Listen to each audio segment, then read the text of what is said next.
were you not considering not going back to rugby league? Yeah, for a long time. And then there was another light bulb moment where I think your mother said to me, well, what would they want you to do?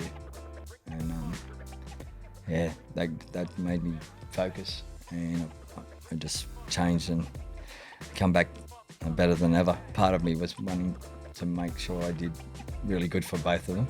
And the criticism too, the criticism hurt me. I understood why I was, because my mind wasn't in it and my heart wasn't in it when I was playing, and I'd lost them. Yeah, it was a tough time. This podcast is recorded on the lands of the Gadigal people, one of the 29 clan groups that make up the Eora Nation.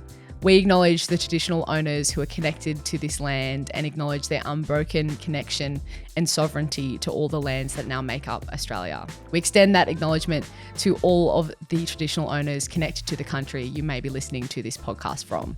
Always was, always will be Aboriginal land. Before we get into today's episode, we do want to warn listeners there is some content that could be triggering for some people. If there's anything that's brought up today that affects you, know there is someone out there to listen. Make sure you call Lifeline on 13 11 14.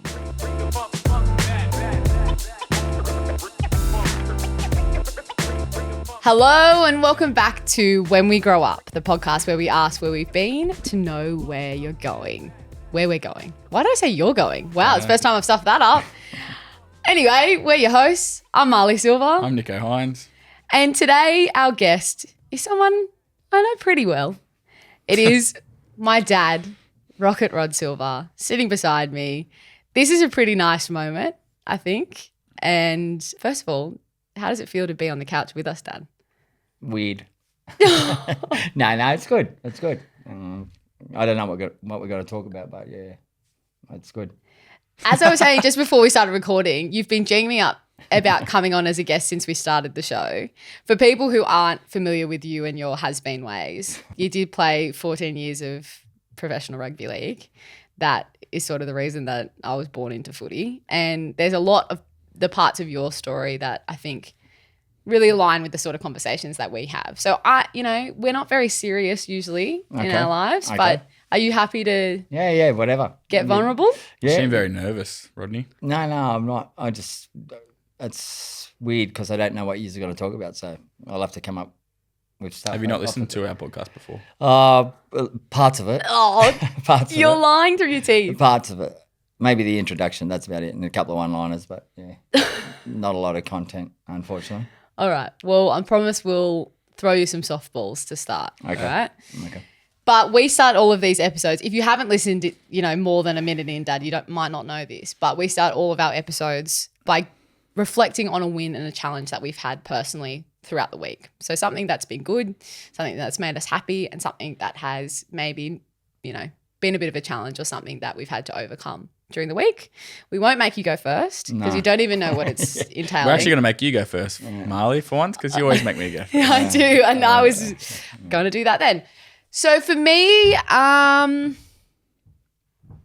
feel very privileged in the sense that I'm struggling to come up with a challenge. I think everything is flying pretty high for me at the moment. I would say a challenge that I'm anticipating is just juggling the many kind of balls of my life, and things are pretty busy and hectic and doing a lot of travel. At the moment, I'm running off adrenaline and like a couple of hours sleep, and I feel good. But you I had also 8 hours last night. You had 8 hours last night. I did not have 8 hours. Yes. What? You were tracking my sleep? Well, you went to bed at like 9 and you got up at 8. I wasn't Probably longer than 8 I hours. wasn't. Whoa. I was like not straight to sleep. I was packing. I was unpacking and repacking and preparing for the rest of my life. Thank you very much. And anyway, I'm just saying that I'm conscious of that being something I have to stay on top of in order to be my best self. That was your challenge? That was my challenge. Okay. My win was speaking at an event in Adelaide yesterday, and I've just met some really cool people, like just some really amazing women. I met Lauren Jackson and Erin Phillips, had a big fangirl moment. Some incredible female athletes like Lauren Jackson, the GOAT, absolute GOAT. And then you guys might even not know who she is, but Po Ling Yao, who's the first winner of MasterChef. She's this like amazing chef, but like just a really cool woman. Had some amazing conversations. She's keen to come on the podcast actually. Did she cook you some vegan meals? No. I was just in conversation with her like this at the event, which was really cool. And yeah, when she's in Sydney, maybe she can cook us up something and we can have a chat with her on the show. As long as it's steak. Cool. I'm sure. I'm sure she cooks a lot of meat. I'm the only non-meat eater. But that was awesome. Felt, yeah, really, really cool after those conversations, meeting some amazing women. Nicholas. Challenge. Where my win first, actually. Win was a Perth trip. Yes. When this is released, it's going to be a couple of weeks probably from then. But playing rugby league in Perth is something that, I never thought.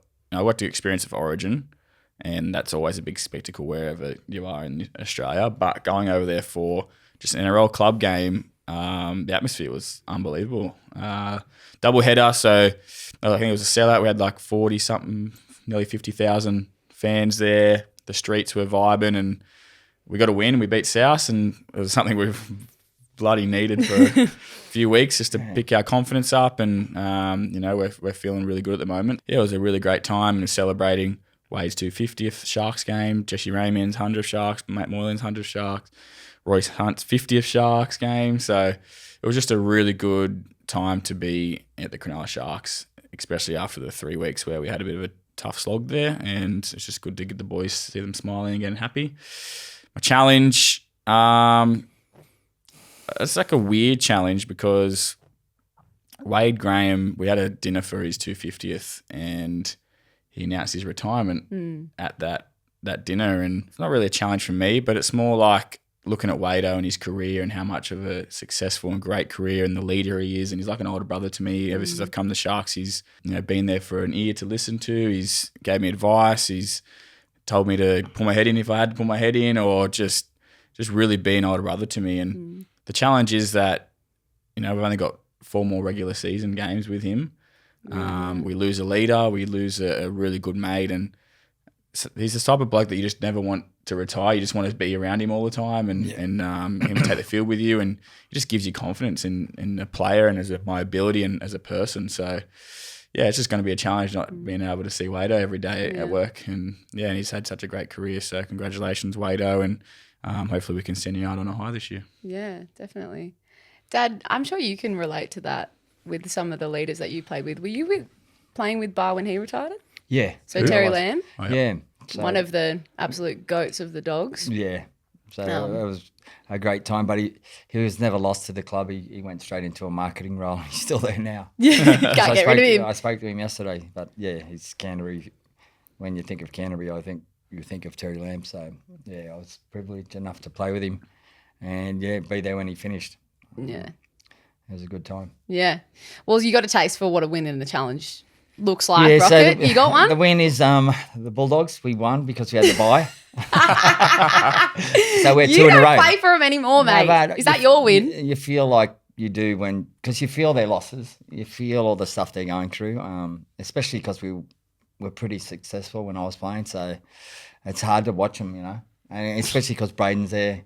Yeah, and your nephew. Yeah, and must be hard to watch the Bulldogs when you're wearing a Sharks jersey, Sharks half training the time, shirt. Yeah, because you're coaching the Sharks under 16s. Look, I enjoy that. I enjoy the Sharks junior academies because I think for you they're going to produce a few first graders. The program's really well run with Brails and Mick Ennis, Gal, all the coaching. Bryce Channel behind the scenes, but. All the kids that go there, I can tell you from my couple of academies involvement, they all love being there and they all listen, especially when Gal talks. They listen. That's good because we never listen to him when he talks. No, it's amazing, especially the forwards because in the academy sides I've been involved with, the kids are normally a year or 2 younger than what the age group is they're recruiting for. So they just bring them into the system, and there's some big young kids, but as soon as he says something, like they just stop doing what they're doing and take notice. I'm going to challenge you to tell us a win that's personal to you, though. What's something in your week? A win? I don't know. I went to the World Cup, watched the Matildas, and played the Danish side. And Denmark. Yeah. That's a great win. That is that was unreal. It was fantastic to be there. I don't think I've ever been to that stadium before when they've had 75,000. And the Aussies, the Matildas played fantastic, and they scored 2 great goals. But when Sam Kerr started warming up, it was like we'd won lotto. Was it loud as? Yeah, it was loud as and you think for a goal or a try or something, it'd be more. But just when she started, she warmed up for about 20 minutes, and then there was kind of a bit of a lull, and then she took her training top off and put her playing jersey on, and it was just, the crowd was just going nuts. That feeling would be amazing. It was unbelievable. You know that the commentary was saying that the Matildas haven't played that good. We'll take the 2-0 win. I'm thinking, what the fuck? I don't know soccer, but a World Cup win at 2-0 was a pretty against big thing. And they Denmark were good. is strong. Yeah, they were good. They challenged us a lot. But I don't know. Probably since that Nigerian loss, they've been a different team. Yeah. And I think they knew Sam was coming back. So I didn't realise, you don't see it on TV, but she kicks the ball hard. And it's like I suppose it's like when in your game, they're always worried about you. The other side was always worried about her. No matter where she was, there was about 3 or 4 of them around her. I think I said something today about an expert saying that she might not even start next game. She'll start next game. It's like saying that they've all stepped up. Yeah, they all stepped up, but she's Oh, the what? captain. They think that the other girls have played ridiculous. too good for her to come in? No, she'll start. I think I read something. I didn't want to keep because as soon as I read it, I said, I don't want to fucking read this. Yeah. 'cause It's She's the best player. That's one of the what best I mean. players In the world. Yeah. She's in the world, let alone Australia. So that's just crazy to think that they're not going to start her when she's right. She needed that game time. I think everyone was really nervous about her playing, and when she slipped, it was a groin. But everyone panicked. So But that's good to be a part of. You challenge though. challenge is turning up to work every day. No, I'm only joking. My challenge is trying to keep our league tag side focused because we're going for our three-peat and we've got a lot of challenges this time round. Aquinas and Brighton will be good. So you're just proving that even after over 20 years of retirement, the athlete mindset doesn't leave you. There's no So point. league tag, just regular competition, you're it's very just worried about over it. 35s. But our team are good and they're a good bunch of blokes. And I love playing with them. So you just worry about disappointment. But if you worry about disappointment, then it'll happen. So You love playing with them. playing in the same team, mate. Okay. All right. Well, now let's get into the real stuff. Okay. Okay. So our show's all about reflecting on your younger self, what they would think of what you've done, what advice you would impart on them if you were able to speak to them. And we do that by bringing up some photos for you to look at. Okay. You're acting like you don't even know that. See, this is how little you've listened to Sorry. the show. Where's the No, he photos? knows. He's just pretending. Where's the photos? Well, Hey, well, I'm I'm gonna- about to get him up. But Yes. before we do, yes. Rocket, ever since I've met you, the day I met you, I've been looking forward to this day, to Okay. hearing you speak from the heart and tell us your journey. Yep. Marlee and Keely have always spoke about, the journey you've had. So from brother to brother, I'm looking forward to it, mate. Okay. First photo. 3, 2, 1. Look at that cute little face. That is Rocket Rod Silva in a school photo. You've got a little primary school. primary school. Shelby Primary School. How old do you reckon you are there? Probably 7 or 8, I suppose. First class, probably. Got a little chip in your tooth, in your front Yeah. tooth? Yeah. Oh, really? I thought that was a part of Yeah, the flip. yeah.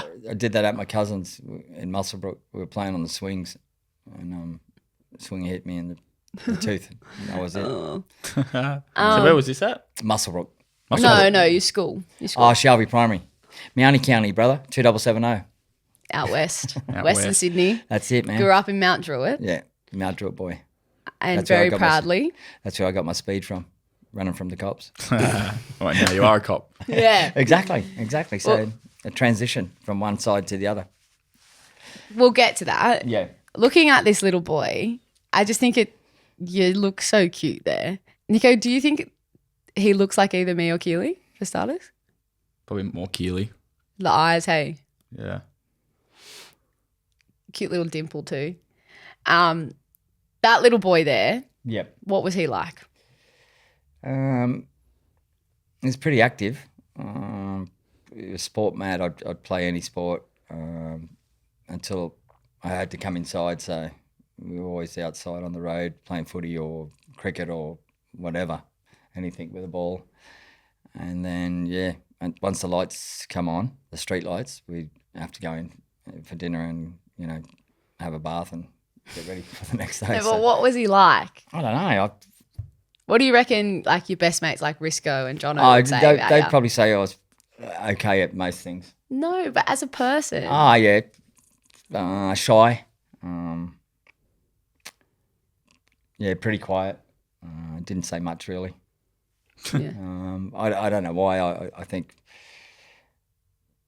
as I got older, but I was shy and quiet and that because there weren't many blackfellas. So it was kind of, you'd get, people would look at you differently, and at school and that you'd get treated, because I was the only blackfella, you were kind of by yourself. And, things would happen where now as a man, I know it was kind of, they were probably fearful because my skin was a different colour and they didn't know any better, some of the kids. So, was there many Polynesians out there then? not really. But there were other nationalities. There were other Mediterraneans and, like immigrants and stuff. Yeah, there was plenty of, but I was the only blackfella, I think. Or our family were the only Aboriginal family. What, in Shelby? Yeah, or at our school that I can remember. There might have been others, but maybe one or two, but mainly white fellas. So that was all. And I didn't realise that at the time, but you were treated differently because for one thing or another, I suppose. And I didn't really worry about it, but I knew there was something about me, I suppose. That's so interesting because I think like today we know Western Sydney has the highest concentration of blackfellas in the country. Yep. Really? Yep. Yeah. Biggest population of blackfellas is in Western Sydney. Yep. And I think important context, you're born 10th of December 1967. Yep. Ooh, that's old. A really big year for us. We're in the a year where we're referendum. about to make a big decision on a referendum. Yeah. So similarly in 67, it was about us being counted as citizens for the first time. Yeah. So in terms of like political context, it's a really interesting time to be growing up as a blackfella. Yeah. You also had, your mum, my incredible nan, who is such a trailblazer, having been the first Aboriginal woman to get a Bachelor of Social Work from Sydney Uni. You'd think, I want to understand, I don't think I've ever asked you this. Do you remember like what conversations were like for you in the house around this age about being a blackfella? Was it something you spoke about? Not really. Like what role was culture playing in your family life? Yeah, well, Dad was missing a lot because he was working or drinking or gambling, so he was missing a lot. And Mum was trying to bring us up and work and study. So, she was home as much as she could be, but she was trying to keep us going. So the conversations were, like any other family conversations, but I don't think we talked about culture much. We'd go to Nan's at we'd go to Moree in the school holidays to be with Mum's side of the family, and Dad would be staying home working, and that would be basically it. We'd get a real good taste of culture when we saw our cousins and our grandparents and aunties and uncles, but I suppose because we were by ourselves a bit, we were just trying to fit in.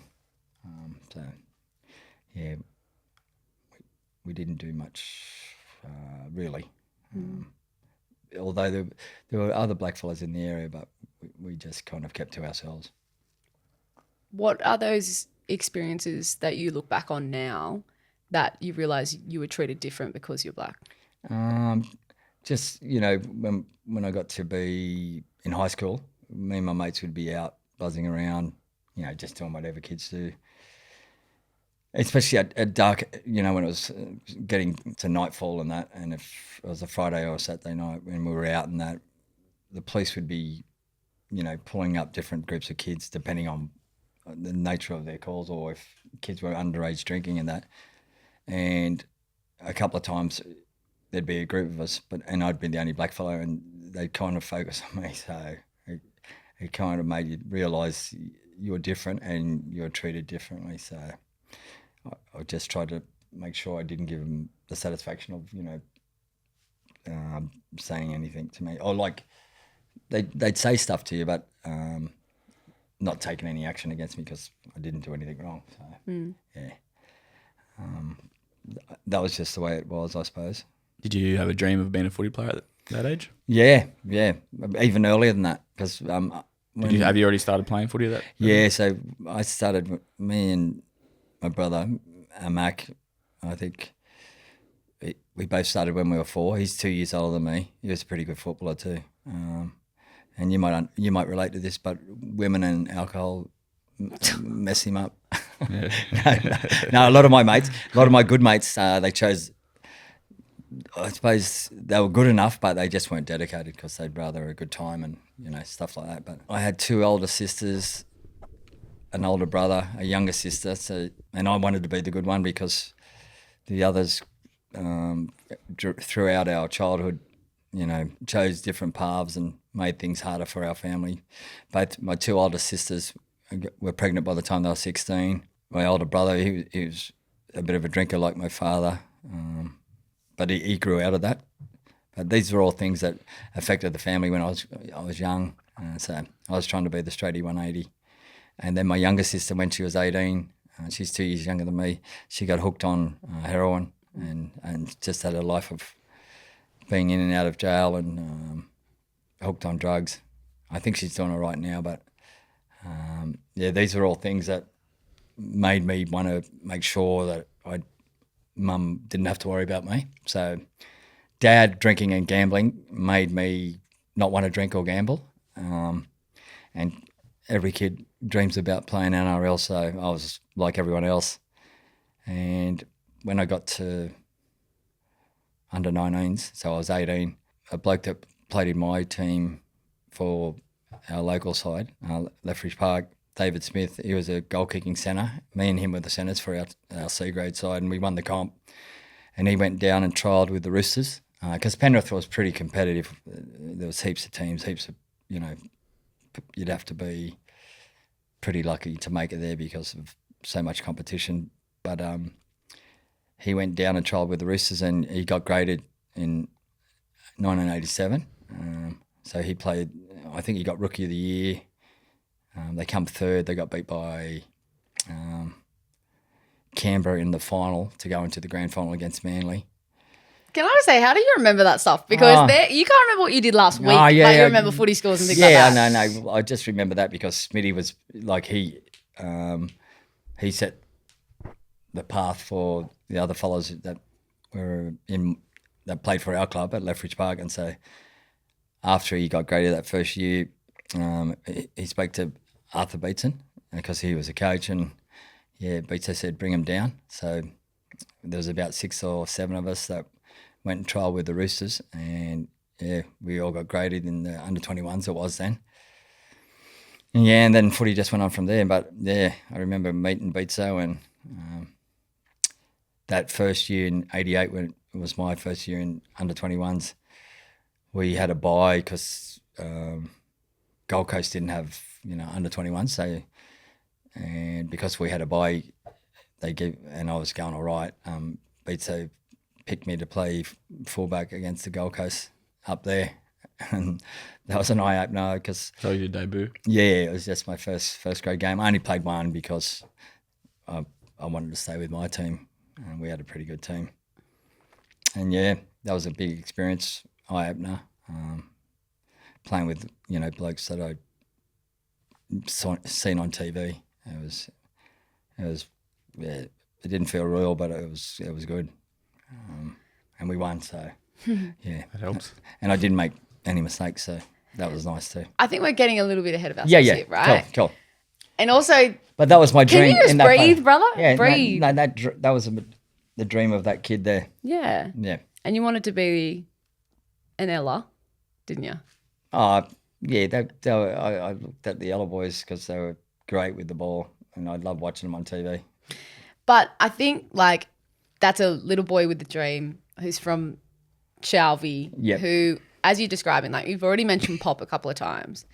Batman was his nickname. Yep. And his nickname was Batman because he had a monobrow that looked like the Batman bloody symbol, which is amazing. I think like one of the best nicknames ever. Yep. But you've touched on, and when you tell your story, and this is like a weird kind of experience and interview for people to listen to, because obviously there's parts that I know that I want you to talk about. So I apologize if that's a little bit disjointing for some people, and I'm going to push you here because I know the power of what you've overcome. Yep.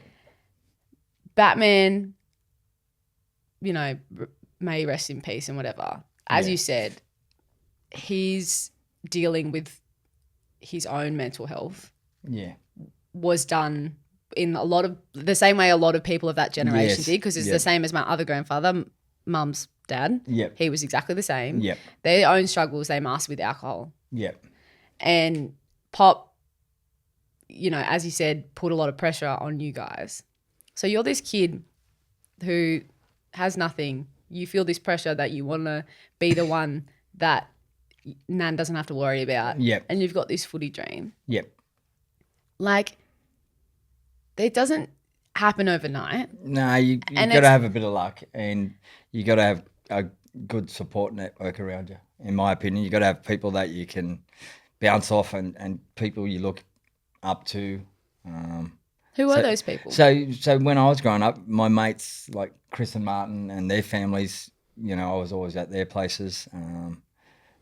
The Johnstons, so Chris's mum and dad treated me Your like best a son. mate. Yeah, treated me like a son. So I was always there when there was no one home, or and they'd take me to footy. And during my junior league days, the coaches would always pick you up, so you'd have no dramas about going to footy.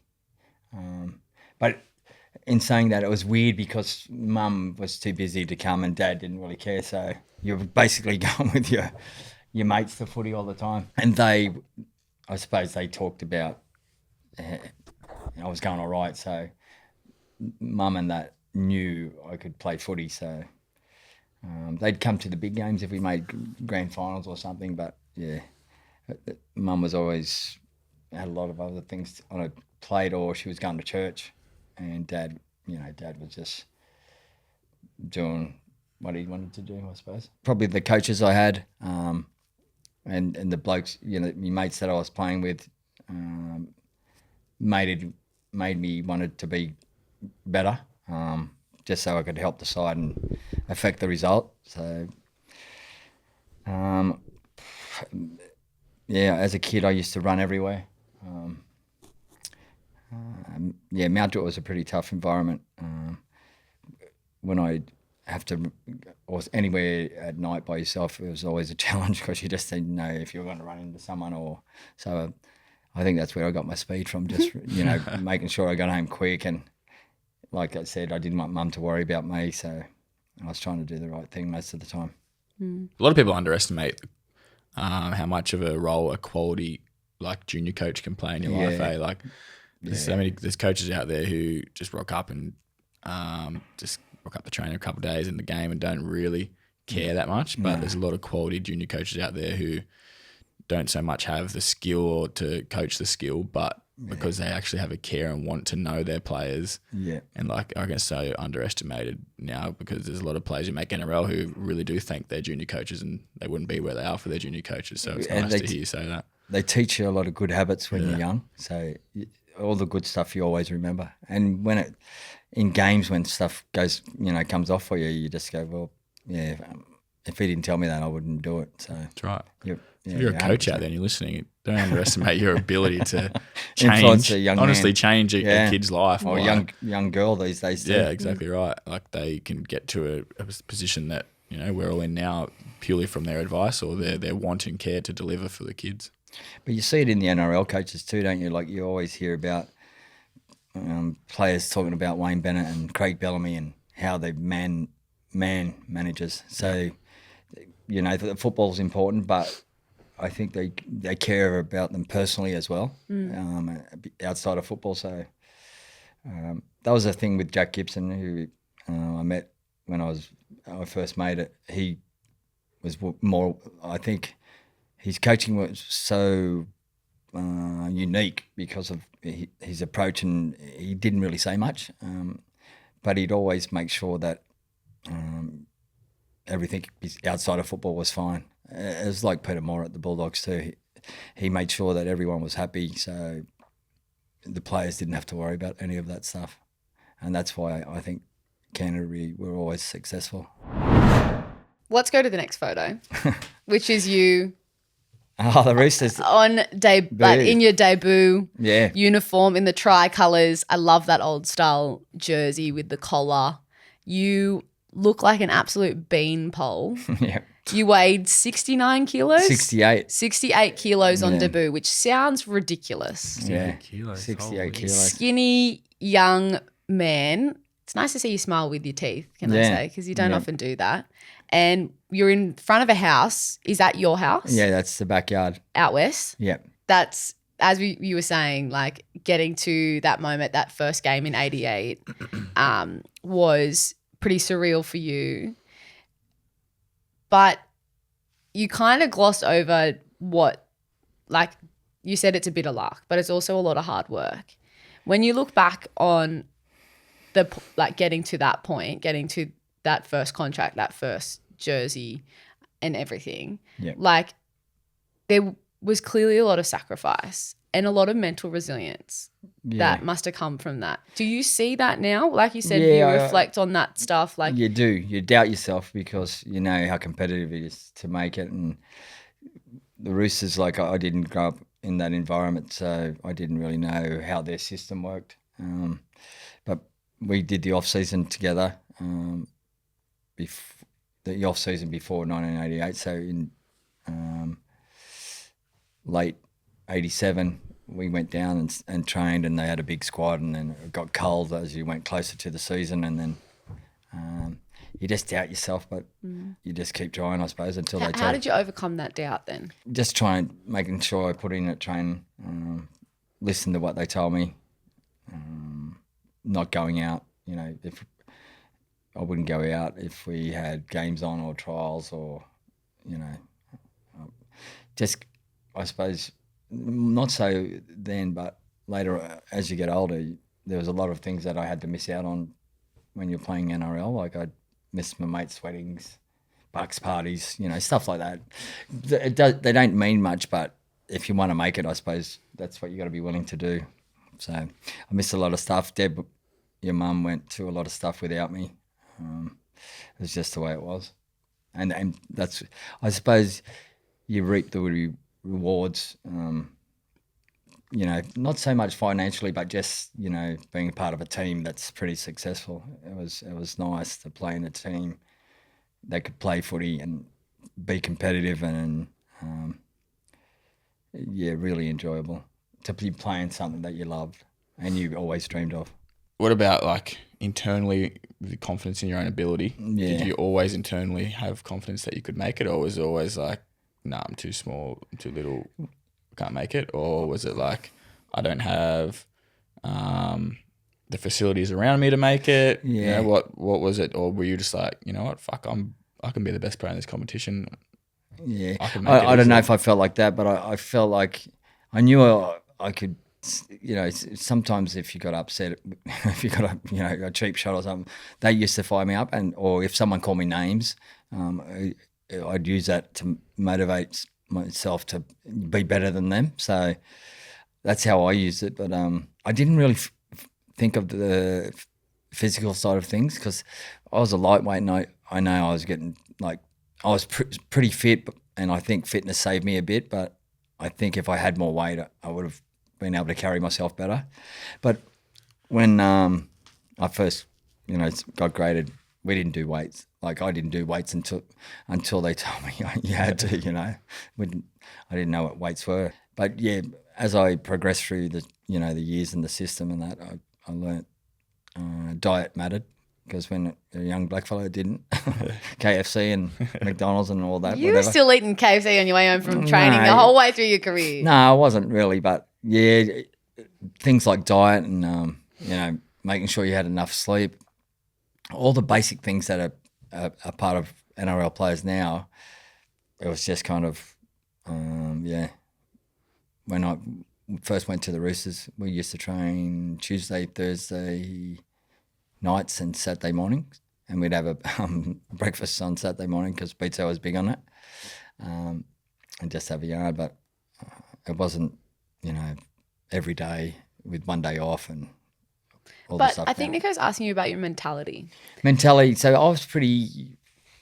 I think I was pretty resilient because of my upbringing, just trying to overcome being different, trying to, if someone said something to me, I'd try and prove them wrong, instead of being, thinking, oh, they're right. But it took me a little while to get like that. There were a lot of days where I did believe stuff, What kind of stuff? just doubting myself, saying, oh, yeah, you're not good enough. After, especially in the juniors, if I ever had a bad game and I missed a goal kick, or, I did something, missed a tackle or anything, I'd take it to heart. So I'd always been pretty hard on myself. But Did you doubt your ability to get there because of like what you didn't have? no, I didn't doubt myself for that. I just thought I mightn't have been good enough. But my support network, I suppose, helped me, because when I'd feel like I wasn't good enough, I knew because of our home ground, a lot of people would come and watch our team because we were pretty good. So, and I know a lot of them would tell me that they came to watch me and others, because we were So good. the community helped you believe in yourself. Yeah, and we always had a big crowd at home, no matter who we were playing. So, that's how it, I suppose, made me feel. This photo here too, you're 19 years old. Very significant thing also happens this year. What? I don't know, you start dating your wife. Oh, yeah. She's a very lucky girl. You're always the one who gets cut that she doesn't get a mention, but Yeah, no, Deb- she. How many aunties you just slaved before? No. she'll kill you for that. Yeah, she changed my life. So you're saying she's not just another auntie? No, she isn't. A lot of stuff, probably since I met her, my path would have been different if I didn't meet her. She would have. 2 weeks after we started going out, I could only wear footy shorts to training. Wasn't allowed to wear them out. Oh, yeah. yeah, His dad used to wear footy shirts like all Yeah, the time so, as his yeah. regular clothing. Yeah, just a lot of things she changed about me, and for the better. Stuff that I probably didn't realise or didn't worry about. But Do you want to tell the story of the night of like when you reconnected? So context, they went to high school together and nothing ever happened when they're at school. we were always good friends. So yeah, we always had that mutual respect for each other. We were in a lot of the same classes. Mum's smarter than you, don't lie. No, she thinks she is. No, she probably is. But yeah, so we always had a good relationship. We'd always say g'day to each other at parties and whenever we saw each other out. I think it was one of the wild clubs out there. It was a Valentine's Day night, I think. Yeah. And, I think that was our first time we were together. And what do they call it now? Hooked up, whatever. And yeah, that was it. I think Mum tells the story that because you're a bit notorious for falling asleep Yes. in a nightclub on the drink. Yes. It is Very unfortunately true. something I have inherited. But you fell asleep on a chair and she put a piano cover over you. Yeah. And then you freaked out or whatever. You called her the next day. You're saying that you hooked up. Yeah, I don't know. I know we. Mum was just trying to make out she At was a club pash or like a hookup? No, I think we went. I don't know if she was driving or because She was living in the Shire. I can't remember if she wasn't drinking or whatever. Mum not drinking. Yeah. That's rare. But I think we went to the river, drove to the river and just... Okay, yeah, we'll stop there. No, we just hung out. We just hung out and, kissing and that's all. That's all. I think that's was our first Kissing. night. Yeah, that was it. You'd have to ask her. She's got a You better were saying she's going to be filthy because you've just remembered like a team that you didn't play in where they finished in the 87 competition, but you can't remember Yeah, you got to keep some things private. Yeah. And so, and I wanted to point that out because you do attribute a lot of like the longevity in your career, which we're about to get into, to mum support as well. Yeah, for sure. Without her, a lot of things would have been different with me. So I'm very grateful. She did change my life. And then during my football career, there was a couple of other people that changed my life too, but she was the main one. Yeah. So you played your first 7 years in the NRL for the Roosters. Yep. Then, tell the story of what happens and why you ended up being a Bulldog. So the ARL Super League war started. So my last year at the Roosters, I spoke to Mark Murray, who was the coach. I said, look, he was a school teacher by trade, so he understood and we had a great relationship. I said, look, I've always wanted to join the Cops, so I need to go to the academy for 6 months to make that happen. And he goes, yeah, mate. So I teed it up. He goes, yeah, no dramas, as long as when you come back, when we start pre-season on the later in that year, as long as you're fit, and you pass the test, no dramas. Why did you feel like you had to do it then? Just because I knew rugby league was not forever, and I think 26 was a good age. I was going to do it earlier, but we got married, and I thought it was just as that light bulb moment where I thought I made all the inquiries, and they were actually going to send me in May, but I said I can't because I've got to finish the comps. Finish our last games in August, so there was a class in August. I signed up. And I was all cool with Muppet. Your grandfather actually came to my last game. It was at Parramatta Stadium. We played Para. I can't even remember the result. But I had my bag and all that packed. And Dad, being the sort of bloke that he is, he drove me down. So it was a 2-hour drive to Goulburn with all my stuff. I said, thanks for doing that. And he goes, yeah, good luck. And just drove back home after that. And I joined the Cops, and I stayed down there for 6 months. In that off season, Mark Murray got sacked by the Roosters, and they brought in Gus Gould, and I had a year to go on my contract. So because Mark Murray had an unwritten agreement with me about being able to do that, I don't know if Gus liked it or he liked me as a player, but I played the first 2 rounds. And when we didn't play any good, but I didn't play bad enough to get dropped. And after the first 2 games, because we lost both of them, I got dropped to reserve grade, to the bench of reserve grade, and for the next 4 games. And I didn't know, but I was never to get a run because I signed Super League and the Roosters were ARL. Once I got dropped, I was thinking, that doesn't sound right. So I said to my manager, can we start making inquiries to see if I'm either going to get a game or is it time to leave? So I got a release, and it was, a lot of people say halfway through the year. It wasn't. It was 6 games, after 6 games. And it was the only reason it took 6 games is because I didn't know until then that I wasn't going to get a game. So I would have stayed there because I always wanted to stay with the one club. Just as a kid, I had that dream. And I would have, I suppose, if I could have.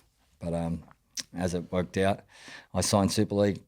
There was an opportunity at the Bulldogs, and then, I went over there and was lucky enough to get a game at fullback, and we had a pretty good team. But the year before they got pumped by Canberra in the grand final, so they were hurting from that. And I think I think I was the only change from that side that got beat the year before, so I was very fortunate to come in to a team that were really hungry and had that bad taste in their mouth anyway. We were lucky enough to beat Manly in the grand final. So, It was a great That decision. was that year. You weren't there. You won the first year. Yeah, first year. And then Up until Sam Perrott, I think you were the only player in rugby league who transferred in the mid, I like think when the Clint season Newton, had already Clint started. Newton, there's been a couple others. Yeah, But I remember you were like a trivia question on a beer cap. yeah, but it wasn't on purpose. And believe me, if I could have stayed, I would have stayed. Yeah, but it was still a cool fact. For a period of time, you're the only player that had ever done I that. know. Transfer in And the it's, season, win you a know, premiership. It's that luck, being fortunate and going to a team that was already great and just slotting in was unreal. What I do want to talk about as well, and something that, for me, just anecdotally, always growing up, I don't know how you came back from it, is the period of time where you lost Pop. Well, you lost Auntie Cheryl first, so your older sister. We haven't even spoken about Auntie Cheryl, and I know how important she was in your life. Yeah, she was very important. And Pop within a matter of 12 weeks. 12 weeks. It was 12 weeks, yeah. So Cheryl took her own life in January. And then Dad, 12 weeks later, died from a heart attack. So, yeah, it was pretty hard. After we lost Cheryl, that was the start of, the season. So, I think I was suffering mentally. I didn't think I could get over it. So I was still going to training in that, and I didn't tell anyone, I suppose. So you didn't talk to your teammates and No, stuff? not really. Oh, they knew, but I suppose so. It was all about winning, and Can we talk about Auntie Cheryl a bit? Because I know that she was probably... Yeah, well, we were with very Nan close. being away all the time, she's your older sister. Yeah, she was. She was our carer. Like, she was making sure the younger ones, got fed and went to bed, had a bath, all the stuff her mother does. But she was doing it, and she was only young too. So, because she was the eldest, it was her kind of role because Mum was working and studying, and that's just how it was. So we were pretty tight. Because I was the youngest boy, I think she favoured me. And we had a great relationship. So when I think of Braden, I hear her voice saying, "Make sure you look out for that, my grandson." So that's how I feel about him because of her. But So that's Braden Burns, who's yeah, my cousin, yeah, your nephew, yeah, Auntie Cheryl's grandson. So Yeah. the son of her oldest son, yeah, Jonathan. yeah. So that's an enormous loss. Yeah, and I didn't know how to deal with it, and I suppose our family, we grieved individually and together, but we didn't know how to deal with it. And then I suppose that then Dad died. It just made that year outrageous. How old were you then? When was it? 88. 98. 98. So 30. I think I was 30. And again, this is just something I know anecdotally. You were being criticised in the media for not playing very well that year, and that balance of being an athlete with a public profile, obviously it was different then, no social media or things, but you still had big names talking about how rubbish you were playing without any consideration for what you were going through. Yeah, that's true. And it wasn't until your mother actually communicated with Ray Hadley that Really? she kind of put him in his place and just said, "Hey, he's just lost his sister and his father." But it was a bit more animated than that. I can imagine. And I think he appreciated the contact, and he didn't realise what had been going on, I suppose. So I think he was good about it after that. Like, when you lose your sister and your father, it's pretty tough on anyone. Definitely. Yeah, but I bounced back pretty well. We come home with a wet sail, and I was a big part of that. So, But were you not considering not going back to rugby league? yeah, for a long time, and then there was another light bulb moment where I think your mother said to me, "Well, what would they want you to do?" And that made me focus, and I just changed, and I come back better than ever. part of me was wanting to make sure I did really good for both of them. But yeah, and the criticism too. You know, the criticism hurt me, but I understood why I was, because my mind wasn't in it and my heart wasn't in it when I was playing, and I'd lost them. Yeah, it was a tough time, but it ended pretty well at the end of the year. Although we got beat by Brisbane, I think we won about 7 or 8 in a row, and every week we were, you know, getting beat. We just come back, so it was good. Do you think at that time there was much conversations about the mental health element?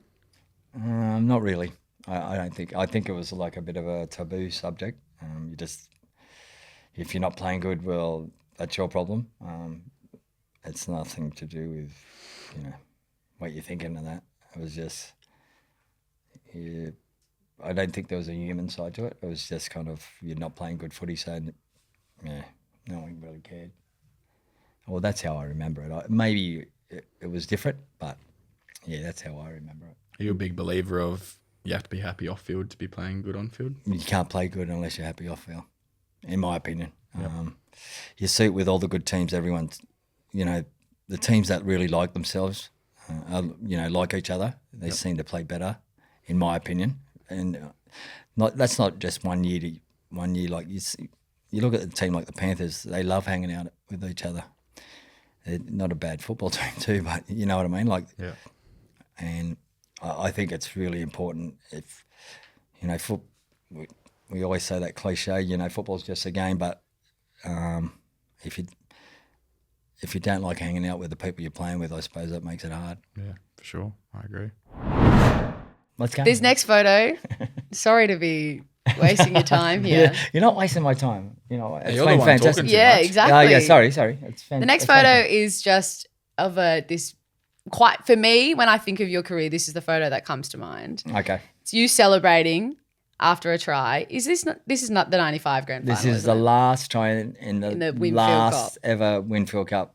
Which is Peter cooked. Moore used to say to me all the time, he goes, mate, they can never take that away from you. You've scored the last try ever in the last Winfield Cup. So it was a big moment, and it was considering I was probably the only new bloke in the team. The boys were over the moon. He's not a bad ref either, Eddie Ward. It's pretty good. Queenslander. You're not Queenslander. Anyway, Yeah. the reason I wanted to bring this photo to it is because I think it symbolises, you know, what your career was. You had a 14-year career, which is a long time in rugby league. Yeah. You know, Fortunate. You got to be lucky. circles and stuff. Yeah. But since then, you were able to become a police officer while you're in it. You've remained a cop. You now work with kids. You've got your PCYC hat on. You've dedicated your time to sort of giving back and creating safe and spaces for kids who are like you. Yeah.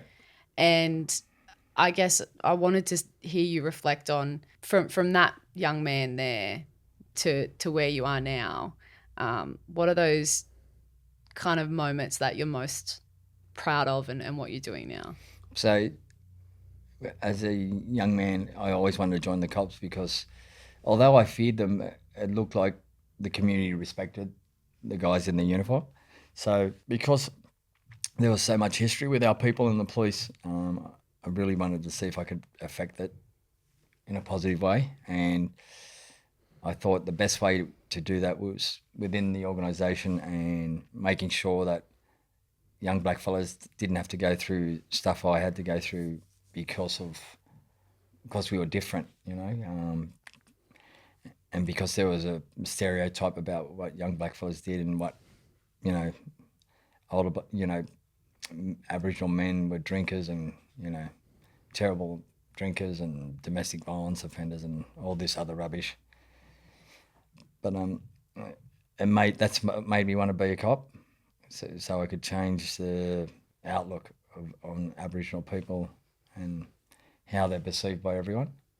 You know, that we, you know, don't work and we're violent and all the other rubbish that, you know, is put out there in the media when there might be an isolated incident involving, you know, blackfellas. So that drove me to wanting to be a cop, and then football as a young boy. As soon as I started playing. You want to play NRL, and I was fortunate enough to get there. But I remember there was a lot of sacrifices and a lot of time where you think, oh, maybe it's not meant to be, and then you just keep going, and you're good enough and lucky enough you make it. So. Do you think that football gave you the platform then to have an even greater influence on the young people that you work with now? Yeah, for sure. Especially when I joined the Cops, because I was already playing footy, so I was kind of, it sounds weird, but everyone kind of knew who I was when I went to the academy, which was nice but weird, because I was just like anyone else that wanted to be a cop. It's just that I played NRL, I suppose. It was good with the bosses, because the bosses, a lot of the older police bosses were all football heads. So special treatment. Well, it wasn't special treatment, but it was nice that they knew who you were. Now you work with young people in PCYC, people who remind you of yourself. Yep. What's your focus when it comes to that work now? What's something that you're really passionate about? Just telling them my story and knowing that the little things that they might be going through, I've already been through. So, being hungry, not having much, like materialistic. And you mean being hungry quite literally, don't you? Yeah, and not having many clothes and shoes, or different things, all that stuff. When kids are cruel too, though, So, in my role now, I just try and show them, straight away that that's PCYC saved me. And when I was a young boy in Mount Druitt, I went to the PCYC and played all the sports and that, and hung there because I didn't want to be out in the streets and get in trouble with the police. So it saved me, and it feels funny, but after growing up at PCYC and now I'm in a role where I work with the PCYC, it feels that's where I'm supposed to be, because I can tell these kids and show them that anyone can make it, because I did. Amazing. What makes Rocket Rod Silva happy now? Going on holidays. I love holidays. There's a lot of things. I like my girls. I like my wife being happy. I'm super proud of my two daughters and how they've made their own path through their own hard work. So that makes me happy. It's just weird how it's NRL. So they're both, they've both chosen different paths, but they've got there by themselves. So it really makes me happy. And yeah, I just love going on holidays with my wife. So we can't wait to go on another one. Oh my God. And Nicho, I'll leave it to you. You ask the same final question to all of our guests. Yep. Rodney Silva. If you were looking in a mirror right now, yep, and the person looking back at you wasn't you, it was your younger self, what would you say to them? I'll say, Bud, you made a lot of great choices and you sacrificed a lot of things, but you should have went to Brisbane when John Rebo called you out the academy and signed and played for Wayne Bennett, and you should have went to England for a couple of years. Okay. But that would probably be the only two things. The girls probably would have been born in Queensland then, so who knows. Or what England. about would the young Rod Silva be proud of you now? Yeah, I think he would, but the young Rod Silva, yeah, I suppose he could have been smarter, but that's what you say when you're older, I suppose. But yeah, he could have done things differently. Probably. Do you think you'd be disappointed in anything? Oh well, like I could have tried harder at school. I just did enough to cope and get through. Yeah, but regardless of all that shit, Yeah, you're standing here right now as a right man. now. You are. I think I've done all right. That little boy with that dream. Yeah, I think we've done all right. We've done all right. Everyone says they could try harder at school. Yeah. Fuck school. But who seriously. cares? You didn't need it. Yeah. No, I think we've done well. But yeah, the only thing is maybe Brisbane and England were two things. Because you're obsessive. No, but I think like me and your mother have spoken about it. We just go, oh, You can't live with regrets. No, but mate. no, I don't live with regret. I just think how would it have been different? But obviously it wasn't meant to be. So Our life's pretty good. yeah, I'm not disappointed. So that's good. But to answer Nicho's actual question, do you think he'd be proud? Yeah, I think I think he'd be proud. To have overcome what you have? Yeah. And still be on this planet. Yep. No, I think he would. Yeah, a lot of resilience and overcoming stuff. So yeah. I'm sure it would be, Rocket. Yeah. I'm sure Yeah. it would be. Yep. Well, Dad, thanks for sitting here and sharing this story. Yeah, you're welcome. It was fun. There was a lot of stuff that I didn't think I would remember, but I did. That's a good sign. Yeah, Getting old, that's why. exactly. Well, thank you for listening to this episode of When We Grow Up. Make Yeah. sure you're hitting subscribe wherever you And listen. I've got a message for Nicho and this before I go. What? I brought a special message. Don't be silly. No, and this is the message for Hey, you. be and, silly as No, No, this is- silly, because no, we'll cut you off. No, this is the message for you and your team. And with 4 weeks to go, it's so topical.